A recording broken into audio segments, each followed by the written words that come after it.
I'm hearing the word gaming a lot, which, as I say, there's a viable application there.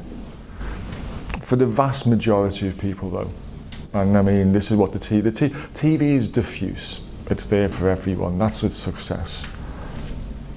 Is this a possibility? And just coming back to the challenges and the fundamental nature of it, will 3D ever be anything other than a niche, as the COO of News Corp says?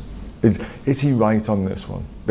Outside of movies and sport and games, at the end of the day, it's content that people want. And if somebody can make some content that is more appealing in 3D than it is in 2D, people will go out and go for that. That's what Avatar is the prime example from the cinema. You know, there have been some very bad examples in the cinema where they've done things in 3D and they absolutely flop because they've just thought, oh, it'll sell because it's 3D, and it doesn't, because it's not good content. But when you get it right, like in Avatar, everybody wants to see the 3D version and nobody wants to see the 2D version. And I think, you know, I can see that happening, and I can see it happening even in sporting events. You know, if you've seen the golf now in 3D, you get so much more from watching the golf and seeing the lumps and bumps on the fairway and all sorts of things. And it's finding that niche that appeals to the individual consumers, whether it's sports, whether it's ballet, whether it's whatever.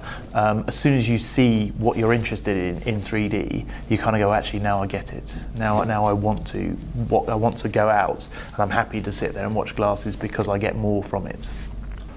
I think it looks inherently good, but again, is it going to be constrained in the niche? Are we just talking about the people who get it? I think it will be more than a niche. It will have a place in our living rooms, or in living rooms that are 3D equipped. And as Simon said, it will be driven by good content. I still believe we all have to do some more and some better marketing for 3D.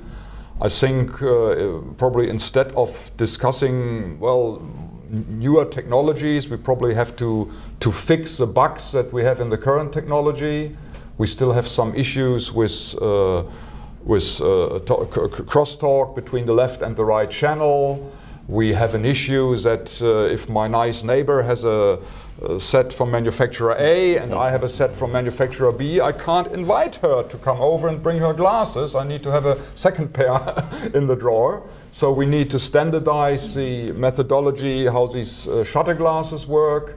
So there are quite a few things to do, and again, it's about content. We need more content. That is what I really noticed when we started with HD. I called some companies we work with and we got demo. We got samples, we got HD content. We could put together even more than one demo channel, well, more or less overnight. It's a bit exaggerated, but very quickly. With 3D, it's really difficult to get good quality content. I think the content's the issue, because I think it should be taken as a given that the major cinematic 3D releases will have an outlet into the home, either through Blu-ray or through VOD.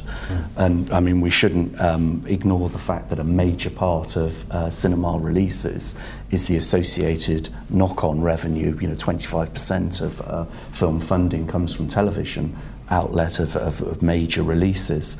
But I think with the crop of broadcasters who are trying to push that envelope and make the justification and the business case for 3D in a broadcast sense, that's where the real experimentation has to happen. And game shows with gripping 3D graphics are trying to actually use the media in a way that would appeal to television audiences and perhaps be able to push revenue and viewing figures. That's the key issue.